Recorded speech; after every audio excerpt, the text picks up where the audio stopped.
Hello, and welcome to Tech Community Live. My name is Catherine Holsworth, and I'm a Partner Group Program Manager for Windows Security at Microsoft. My colleagues and I are kicking off today's event with an AMA designed to answer your questions about the latest Windows 11 security features and ways to approach identity protection, application safeguards, device health, access controls, and more. You can post your questions now on Tech Community at aka.ms whack aka AMA whack Windows Security. It's running along the bottom there.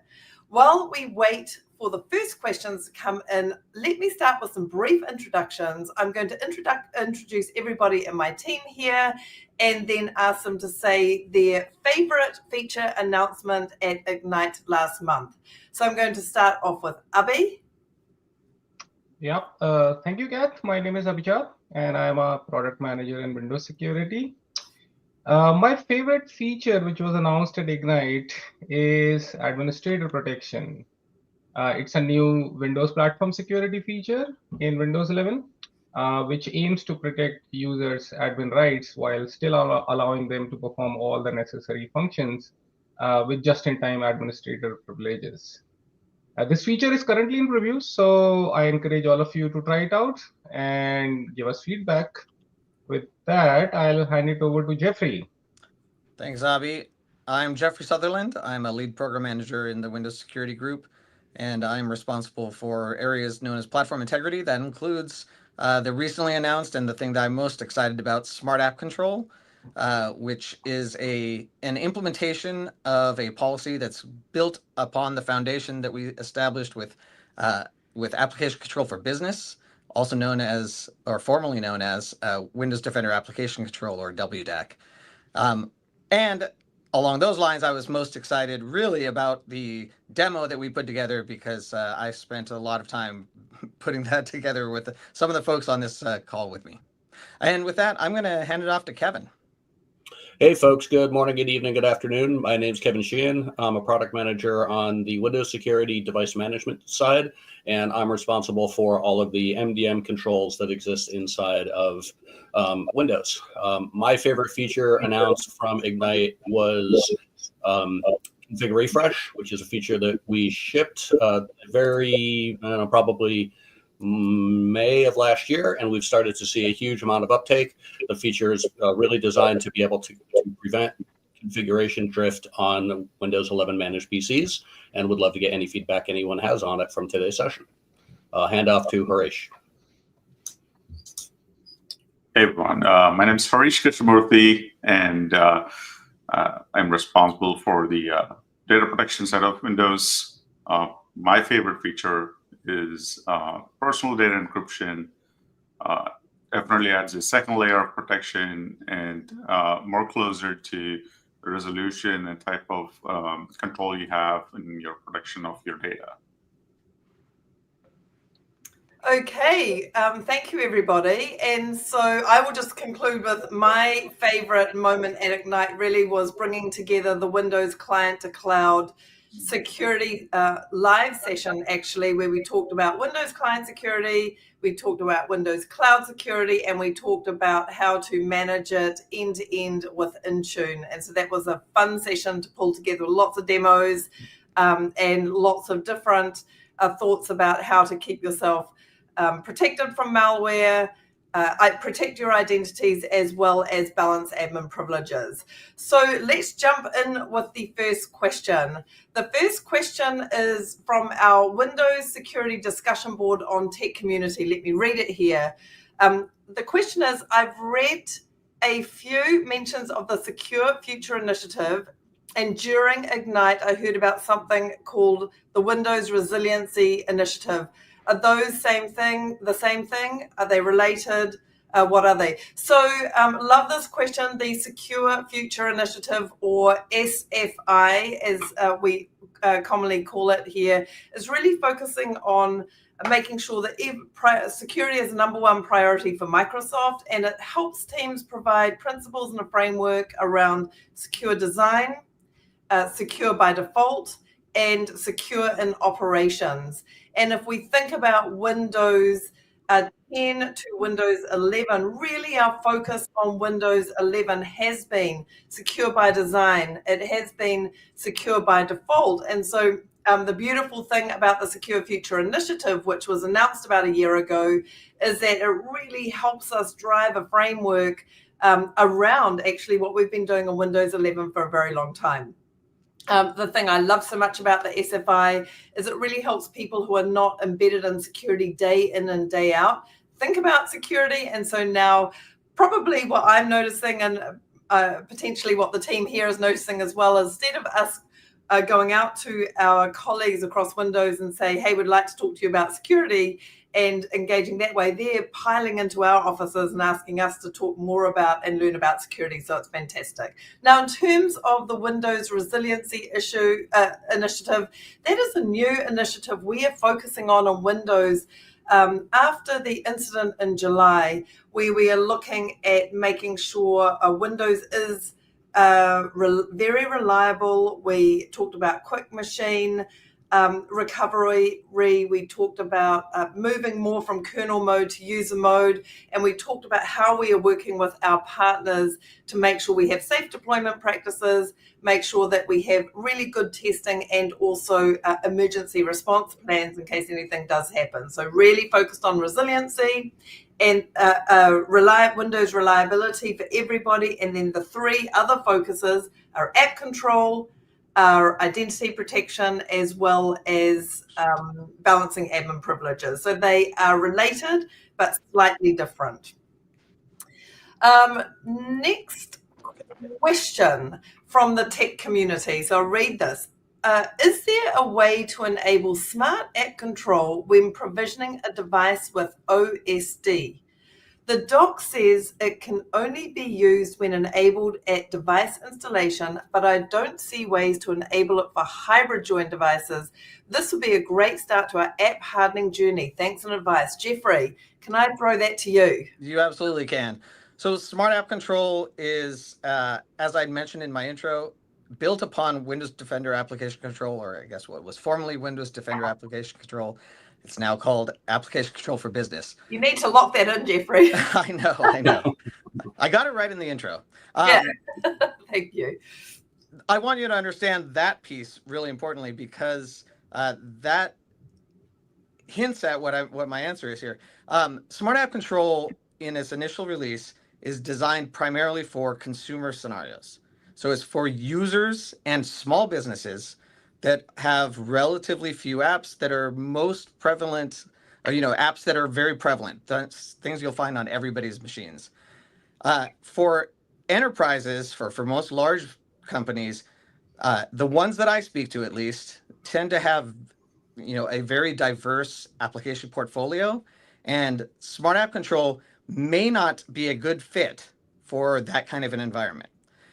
However, because it is built on application control for business, you can actually build your own policy. In fact, we provide the Smart App Control template available along with the application control wizard, or the app control wizard, which you can find at aka.ms app control wizard or aka.ms/WDAC wizard.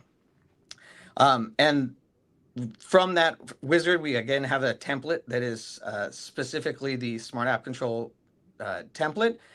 In that tool, we call it the signed and reputable template. So you start from that. You can add in rules for your custom apps or for your line of business apps that our cloud intelligence may not know anything about.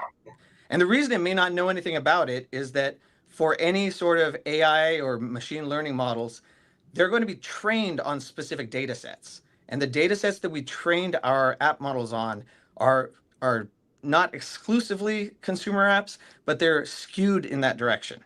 So while they'll handle a lot of your business apps just fine, there are probably going to be some that end up getting blocks, and you won't have a good way to recover from those.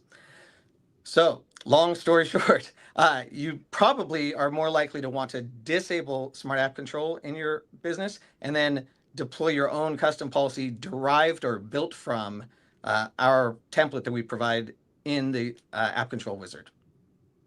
Gotcha. So, Jeffrey, one thing I think is always worth clarifying around smart app control is that if your app is signed, it just automatically runs using smart app control. Smart app control. I can barely talk. It's early in the morning. Smart app control. And so, if you are a developer, we highly encourage you to sign your apps. And we have a new signing tool called Trusted Signing. And that is a very, very easy way to get your app signed. The other thing, Jeffrey, is your app isn't signed, like, say, and it's very popular, like 7-Zip. Can you give the people here a little bit of an idea of what happens if you're a very, very popular app but not signed? How does smart app control work in that case? Yeah, so in the event that you have an unsigned app or an app that has unsigned binaries that are part of the app, our cloud intelligence actually takes over and does an assessment and runs through hundreds of models that are built from literally trillions of data signals that have been collected across the 1 billion plus machines that are running Windows, as well as through feeds from antivirus partners and some other third parties, plus our own feeds from Defender and from our Bing properties and from a number of other sources. And they bring those signals together to try to make a determination of, is this thing safe to run?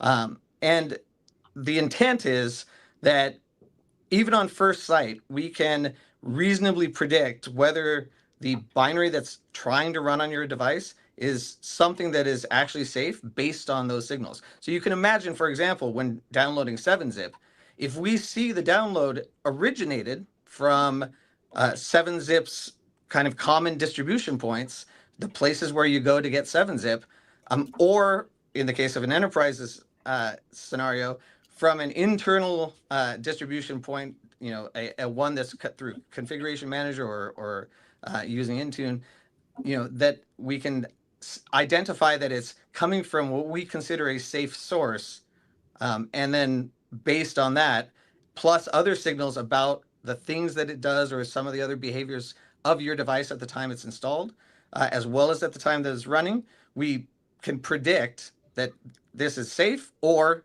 it's not safe, and then we block it. Okay, perfect. And just one more thing to add, one more piece of clarity here. Kevin just suggested in a side chat here, Jeffrey, it's worthwhile hitting on deployment, because we think the question was about having a clean install as well. If you can quickly hit on that deployment, and then we'll move to the next question from LinkedIn. Yeah, so in our application control documentation, the application control for business documentation, there is a topic that specifically addresses the relationship between app control for business and smart app control. That includes instructions for how for the primary registry key that is admin protected, that that controls whether smart app control is going to be on in evaluation mode, which is the way all new installations will normally come up, or if you want to turn it off or turn it on. Again, in this initial release, I'd recommend, at least if you're in a large business, you're probably going to opt to turn it off for your endpoints. A smaller business might want to go the other route. And all you need to do is actually get that registry key into the image that you're deploying. And there are a number of different ways for setting registry keys as part of any OS deployment operation. Okay, well, thank you very much, Jeffrey. And along the bottom here, we've got aka.ms/Windows/Smart App Control to learn more. And for all of those who are the IT admins for their friends and family, I encourage you to go and enable Smart App Control on their PCs. I will be doing that over the holiday season for my family. It will save me a lot of trouble, I think. So thank you, Jeffrey. This is one of my favorite features this year, actually. Now, next question from LinkedIn. The question is, can you help me understand the distinction between user account control and admin protection? Is there some sort of comparison graphic or something?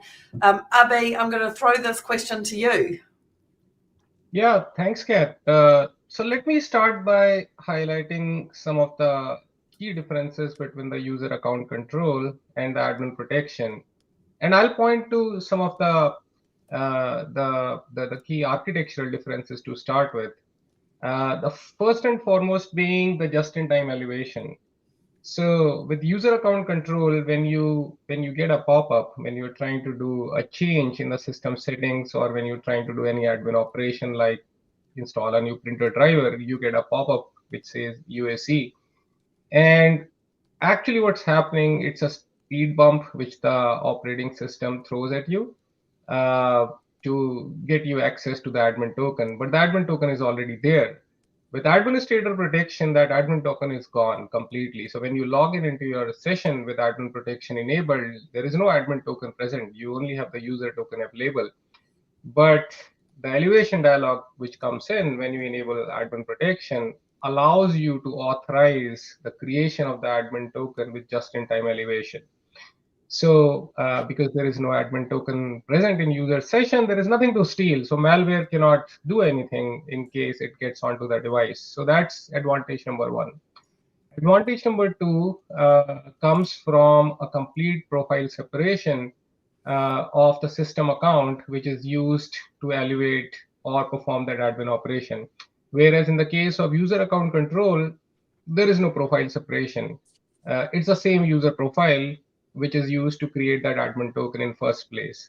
When you have enabled admin protection, the admin token is created from a system account, which is a hidden account, which is present for the user just for creating that profile separated admin token. So what you get from this is a complete malware protection. Just in case you get a malware which is in your user profile, it cannot reach out to your configurations in the admin profile. It cannot steal anything from there. So you get a protection from the user level malware.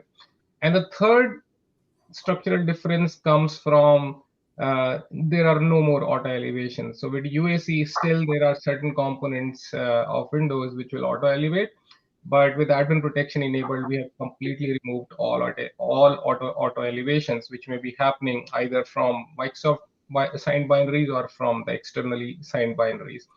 So 100% of the time, whenever a system change is requested, the operating system is going to ask you, Windows will ask you to authorize that change in a secured way.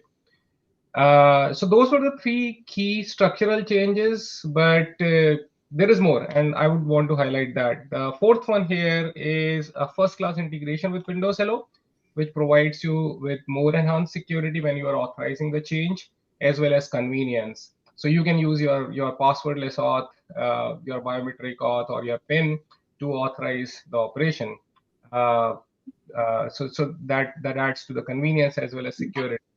The last thing I want to point out here is user account control UAC is more of a defense in depth feature, whereas admin protection, we have created a new security boundary with admin protection enabled. So we'll be supporting all the fixes, bypasses, any reported security bugs in this, we stand behind. And we'll also be floating a new bounty program when we release this feature. So that's again reflects to the security first initiative, which Kat just talked about in the beginning. We are releasing this new security feature with a new security boundary in place, making sure that we take care of all the security bugs. Back to you, Kat. Yeah, thank you. And the thing about admin protection that I really love is the way I think about it. It puts you, the user, in charge, fully in charge of your PC, and not malware in charge of your PC. And so it's again, I don't like to pick favorites, but this is another one of my favorite features. We've got some amazing features coming in 2024, 2025. And you can try admin protection in the Windows Insider program now. So we're really looking forward to getting feedback. We're looking forward to people using it, experiencing it, letting us know where there's bumps. Always, of course, when there's new features, there's bumps. We want to hear from the community, their impressions, so that we can continue working and making it a really easy to use, actually seamless feature. And we hope we get to a point that most of you don't even notice it every day. So just like most of you, many of you will be admins now on your PC. This just adds additional protection for you. Okay, I'm going to move on to the next question. I am going to read this question from X, formerly Twitter. On config refresh, is there a minimum or maximum time frame I can set? And can I set the minimum or maximum for certain groups of devices? Kevin, I'm going to throw this one over to you. Yeah, absolutely. So yes, the default configuration when you turn on config refresh is that we refresh locally all of the policy set through the policy CSP every 90 minutes. So there's a scheduled task that will execute, and it will go ahead and make sure that anything that's changed is going to be reset. If you want to, you can change the default down to a minimum of every 30 minutes. The reason we chose 30 minutes was to make sure that we were battery friendly and we weren't going to go ahead and constantly be refreshing and end up in a situation where we were consuming extra power, but still be able to provide a very high degree of confidence to IT that the system is going to be configured as they want to. You can configure it as far out as every 24 hours if you chose to. Not sure why anyone would really want to do so, but we do support that. Going out to as much as every 24 hours or once a day.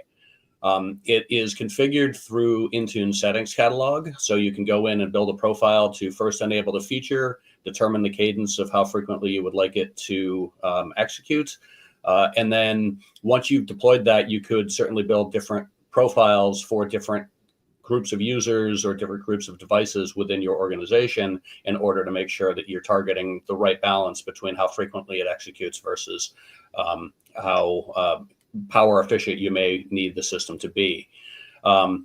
We would love to get feedback on the 30-minute time frame. If there are some people who would like to see it execute much more frequently, that's certainly something we would consider, but we, again, need to make sure that we're balancing the support for power consumption versus the ability to have tasks running with a very high degree of frequency.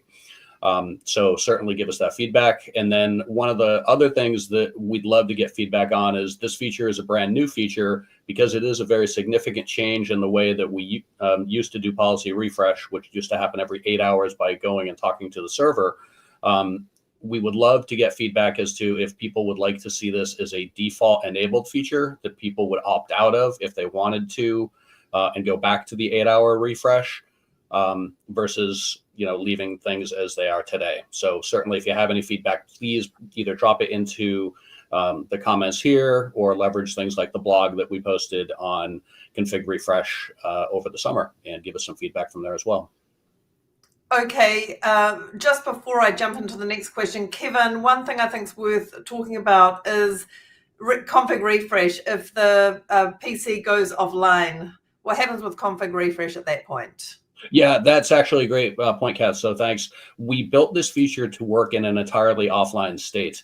So what it's doing is a local refresh rather than requiring a round trip to the server every time it wants to have a refresh occur. The advantage of this is if you have systems that are offline for a significant period of time, people that can't connect to Wi-Fi or network for some reason, they don't have access to the cloud, whatever those circumstances may be, this feature will continue to execute locally so that you're, again, protected in a scenario where you don't have connectivity. Perfect. Thank you. Okay, that's config refresh. We can love to get the feedback on that, particularly as it is a brand new feature. So next question, I'm going to read here from Tech Community. Actually, this is in a reply, I believe, on our blog post about administrator protection. So Avi, listen up here. How does admin protection work if you remote into a user's laptop?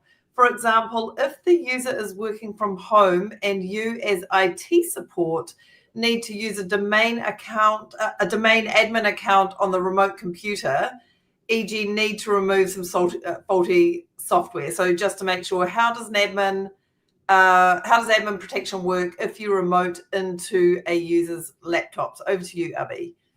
Thanks, Kat. So I want to start by saying and telling you that the feature administrator protection is very specifically for the administrator users who are configured on the device as administrator, part of the local administrator group.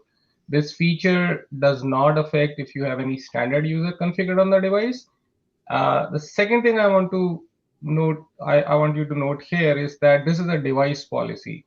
So if you have multiple users configured as administrators on the device, then all those users will get the administrator protection. And the third thing here is that the user is still an administrator user.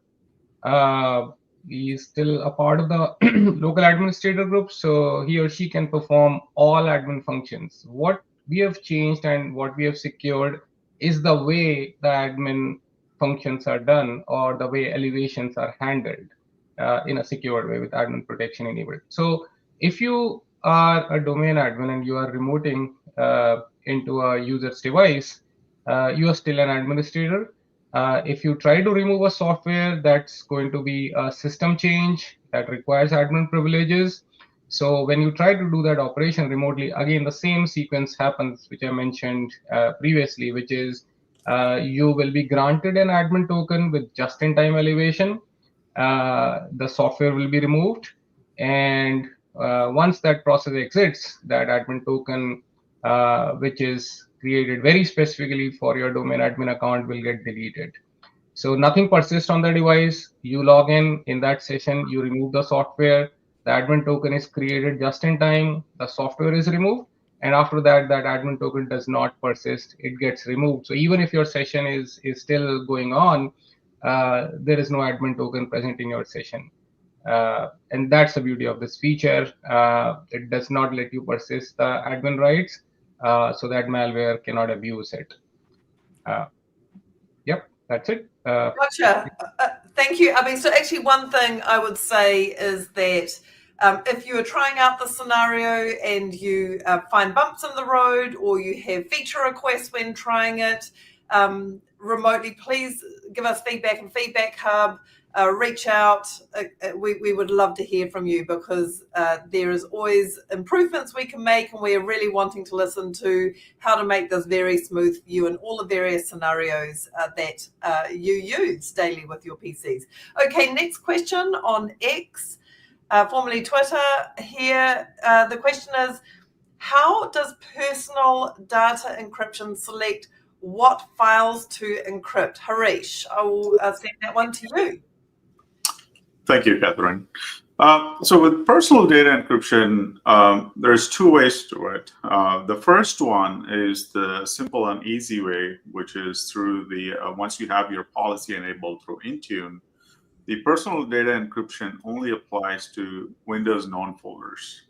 So that's your My Pictures, My Documents, My Videos. Those Windows known folders, those are the ones that automatically get personal data encryption for. That's the simplest and the easy way to turn on PDE, personal data encryption. Now, the second approach is, depending on the organization and depending on your policies that you have, you could also customize and specify exactly which folder you want the encryption to apply to. And this is the new addition that we have in this release. And it's super effective, because now you can actually have one specific folder that either your organization cares about, or there's a particular app that your organization uses, and you only want to apply the encryption to that particular folder. You could have that. You could go specify exactly what that folder needs to be through Intune policy, and then go from there. But by default, the level one and the simple one is just to turn on personal data encryption through your Intune policy, which applies to the known folders. Gotcha, thank you. So personal data encrypted, brand new. We can try it out now, actually. And again, we are looking forward to feedback on personal data encryption. Okay, I've got another, lots of energy here around admin protection, Abhi. So the question here is, what about the hidden system generated account and profiles? Is it only, oh gosh, this question is a little bit, is it only one always and preserved, or is there one generated per process and the whole profile deleted afterwards? Or is it per user elevating things and profiles deleted, kept around, or ... I may not have explained it exactly right out of context here, Abhi. I hope there's a lot enough there for you to answer. Yeah, no, it's a very good question actually. Yeah, so this system account, and specifically the hidden system account, this is created one per user.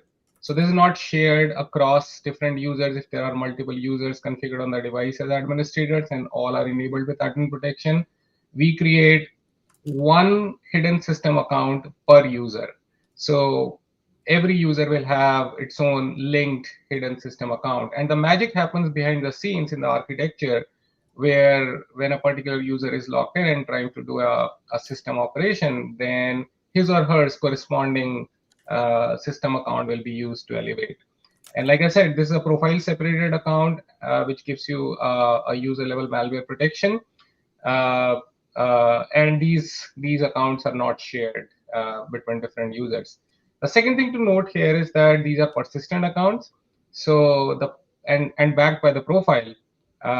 So these profiles exist and will continue to exist on the device as long as the user is provisioned on the device. So it's a parallel user profile for each user created and persisted on the device.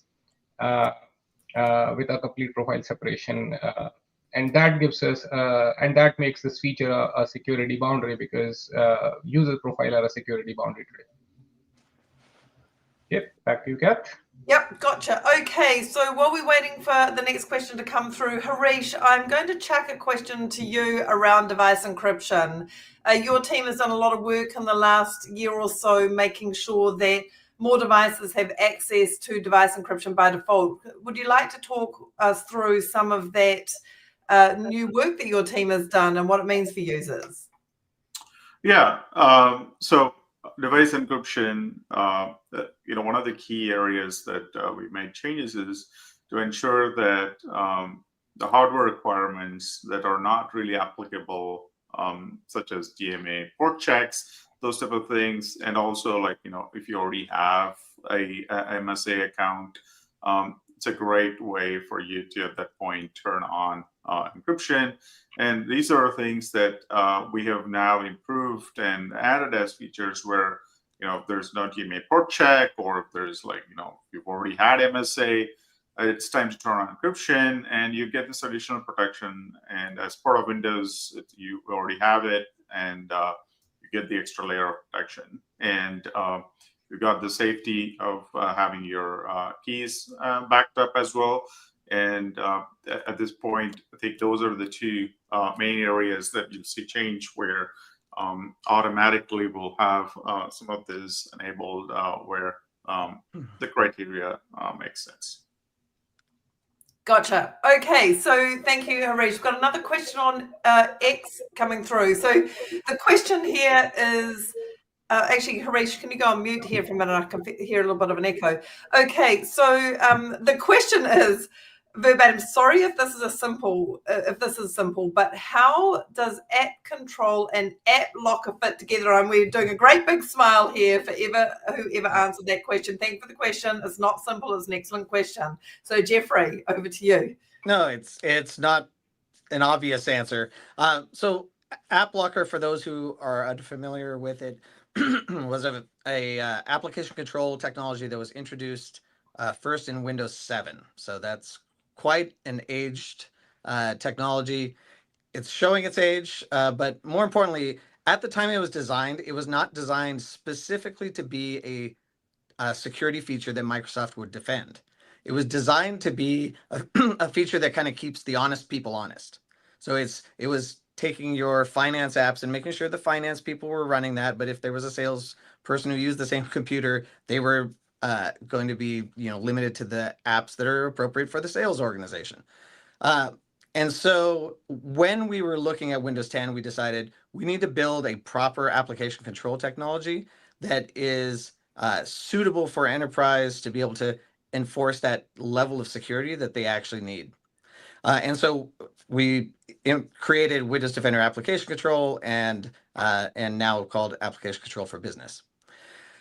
The two do commingle, however. The two can live side by side. You can deploy policies to each one. And in that kind of a configuration, when you have app control and app locker on, in order for something to run, it has to pass both policies. There are some scenarios where you might actually do that. And again, it's more around that keeping the honest people honest, using app locker to do that. On top of and layered on top of an app control for business policy that may be enforcing kind of your security boundary.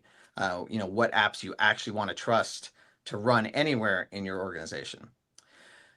In addition, app control for business actually leverages parts of app locker in order to accomplish two of our scenarios. The first is the intelligent security graph, which is actually the underpinning of smart app control. And this is our cloud-driven intelligence that predicts whether apps are safe to run or not. That uses parts of app locker in order to kind of do this process tracking and set a kernel level extended attribute hint on files that get written by an installer that is kind of trustworthy itself, so that we know those files originated from a trustworthy source, and then we authorize them through app control if your app control policy trusts the intelligent security graph. The second feature that uses app locker within app control for business is the managed installer feature. So using managed installer, I like to describe it as kind of a nuclear submarine where you need two keys in order to fire the missiles. With app locker, you set a policy that defines what are my managed installers on this device or on my devices. And so you might define, again, the Intune management extension as your managed installer, along with, for those of you in a hybrid configuration, CCM setup and CCM exec .exes that make up configuration managers' main processes. And so you set those as managed installers. So when we see those processes launch, app locker is actually monitoring, again, the process tree and watching for the creation of files on disk from these trusted sources that you've identified. And then they, again, mark a kernel level extended attribute, indicating that they came from a trusted source. And so those are and then the second key is your app control policy has to declare that it trusts managed installers on these devices. And if it does, then anything deployed through, in that particular example, anything that deployed through Intune or SCCM config manager will automatically be trusted. Yep. Okay. Thank you, Jeffrey. That's good. I'm smiling away here. The one thing I love working with you, Jeffrey, is that whenever I'm wondering what people were thinking back in Windows 7 or before, they could always come along and ask you, and you will be able to tell me about. Don't hint at my age, Catherine. That's not good. I'm definitely not doing it that. I'm just hinting at your amazing knowledge of Windows. So thank you for that. Okay, next question sent out to the Windows Community Manager, actually, in a private message last night.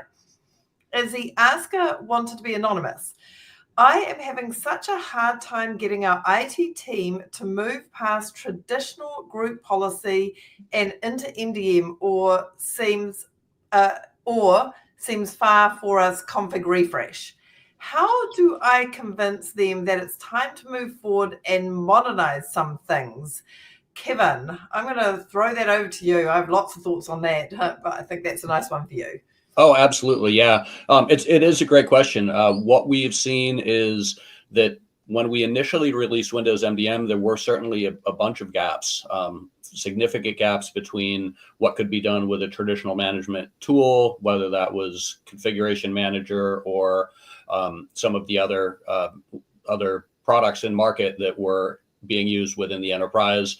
Obviously, there's a huge investment in group policy because that's a technology that's been around since Windows 2000. So if we're aging ourselves a bit, I guess we can talk about Windows 2000 and group policy way back in the day. But as we have evolved the MDM platform from Windows 10 into Windows 11, we've added a very significant pile of group policy settings. So one of the big complaints we heard was that the configuration service provider infrastructure didn't cover all of GP. So what we did was we essentially created this thing called Policy CSP that has almost all of the surface area of group policy available to be configured in Intune using MDM and using the Intune settings catalog. We have continued to add additional settings. So for instance, just in 24H2, we added about 74 new local policy settings, user rights assignments, some audit policies, and some terminal services settings that were missed in order to make sure that we continuously close that gap between what we might have had in traditional group policy versus what we have available in MDM. So many people, if they thought about and looked at MDM in the early days of Windows 10, probably haven't necessarily always kept up to date with all of the enhancements that we've made.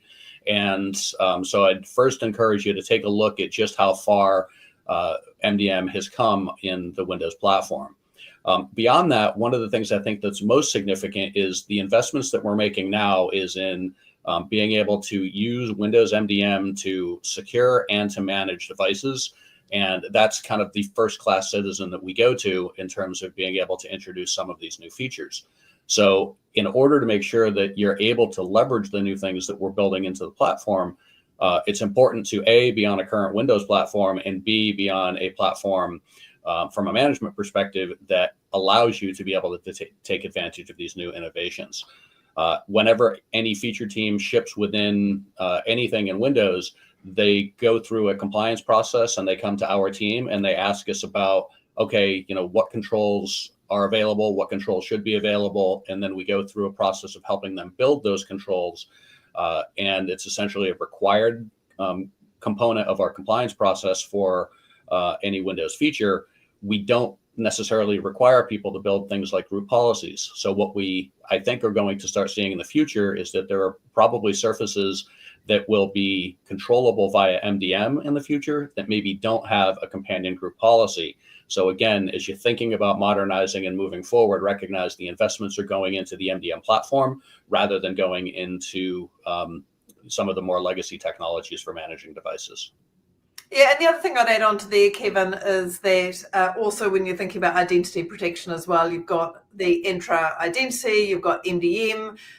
What we do is a lot of checking to security checking and token binding or token protection to make sure that your cloud resources are accessed from a device where the MDM and Entra token are on that same device. There's lots of security reasons as well to ensure that the devices, both the right device and the right user, are accessing your resources. So lots of great innovations between Entra, between Intune, and between Windows. So it's worth looking at the whole picture as you think about moving to the cloud. And we have a very close partnership with both the Intune and the Entra team here in Windows, making sure that's super smooth for you. Okay, moving along.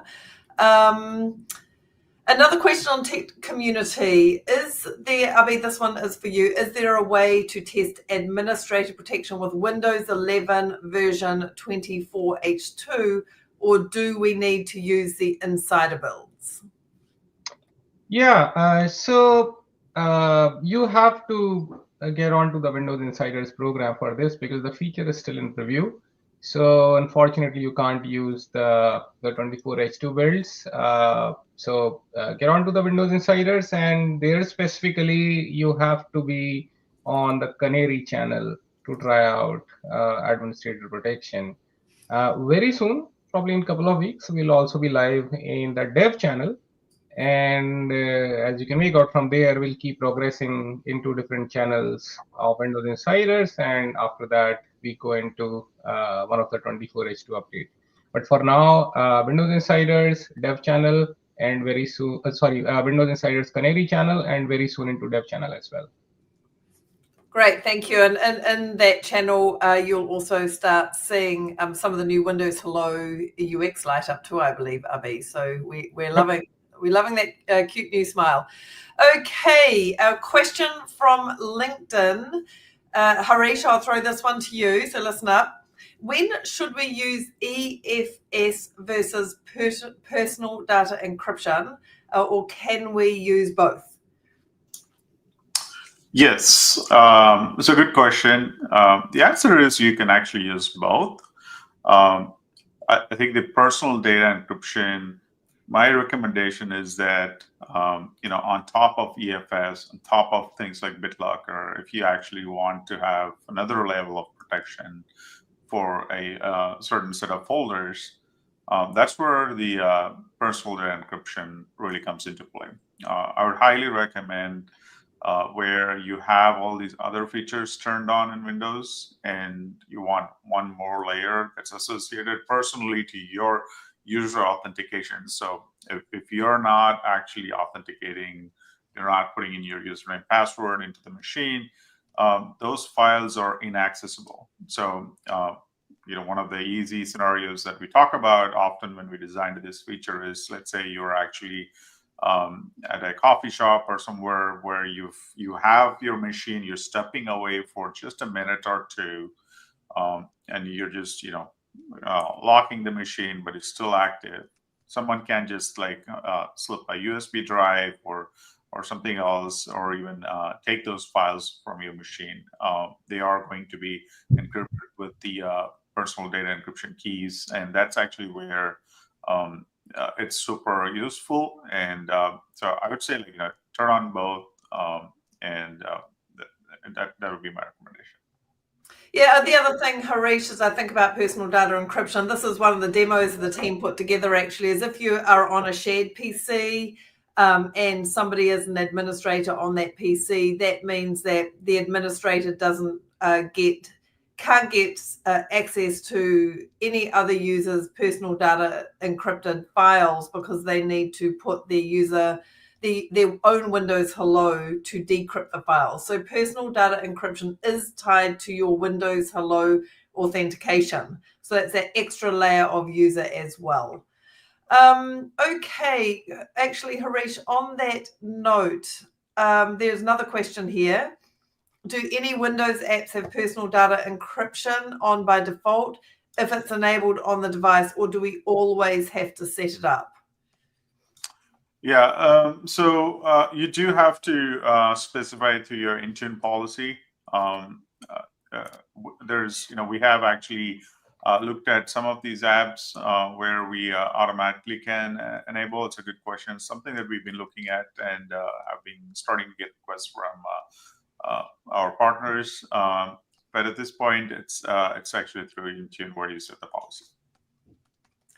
Gotcha. Okay, and actually, somebody's asking where can I see the demos? And Heather, if you somebody's going to put the link up on top here. So there are two demos that I give for personal data encryption. One is around how developers can use the API, the personal data encryption API, in order to protect the apps, the data from their apps.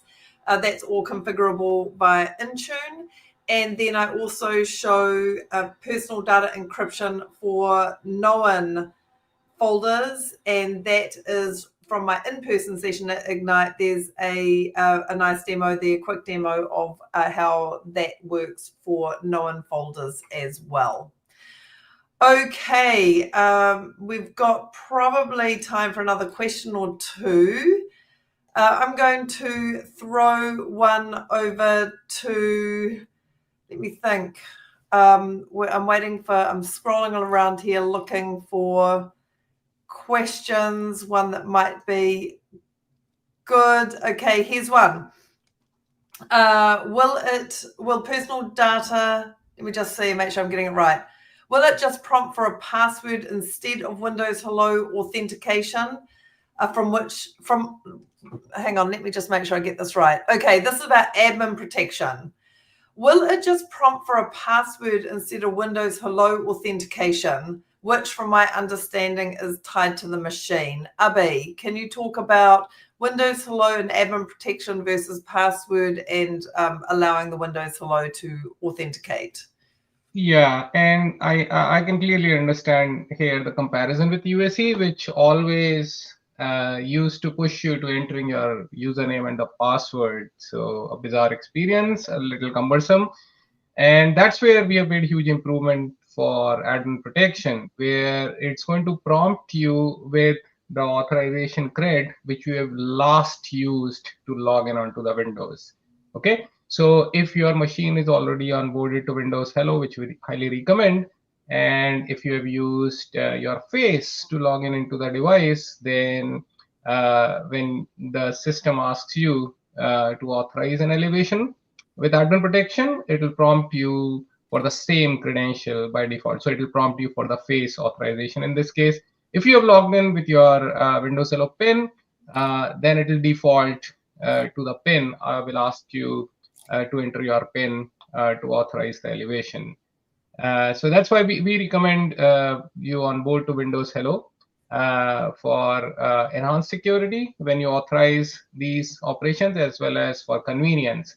And as Kath mentioned before, we have rejuvenated the whole experience with Windows Hello as well, where the user experience have been made more seamless, more intriguing, and much more convenient. To experience that, again, you can enroll into Windows Insiders, and you can try it out and give us feedback. Back to you, Kath. Perfect, thank you. Okay, so we're running out of time here. There's lots of new features to talk about around app control and driver control. We've got a new hardened print mode called Windows Protected Print that doesn't require third-party drivers. We've done a ton of work in the identity space, which we haven't really talked about. We're working towards an NTLM-less world, so lots on my on-demand about how to make sure you're ready for no NTLM. We've got the delegated managed service account to help you go password to protect your service accounts and harden those service accounts passwords. Done a load of hardening around Windows Hello. Pass keys are becoming much more ubiquitous on Windows, and then lots around admin protection as well. And so as we wrap up, I don't know, let me suggest that everybody on the call gives a quick sort of parting thought and a tip, 1 minute or less from everybody on what your parting thought is. Jeffrey, I'm going to hand over to you, and then you hand over to the next person. All righty. So I think my tip would be for those of you who are exploring application control, be certain to start small. Start somewhere that you can have some small, achieve some small wins, because learning the technology is the most important first step. Figuring out all the nooks and crannies of the crazy things that app developers may do with their apps, especially some of those line of business app developers. I've spoken to quite a few and worked with quite a few who, let's just say they're some of the most creative developers I've ever met. And so you may have to play around with some apps to get them to work very well. And with that, I'm going to hand off to Harish. And before you do, Jeffrey, I just want to say you've got so much documentation out there. It's really amazing. So do look for any of the documentation. Give us feedback on that documentation, because Jeffrey and his team are busily wanting to make that as useful as humanly possible. So thank you for that. Sorry about that. Harish, over to you. Yeah, my favorite part about the personal data encryption is the integration with Intune. I think it gives you a lot of leeway in terms of testing the feature. If you want to have a small group or a particular folder just to start things off, Intune is a great way for you to actually set that up, and you can really experiment with it because of that. So I think I would say, use that to your advantage.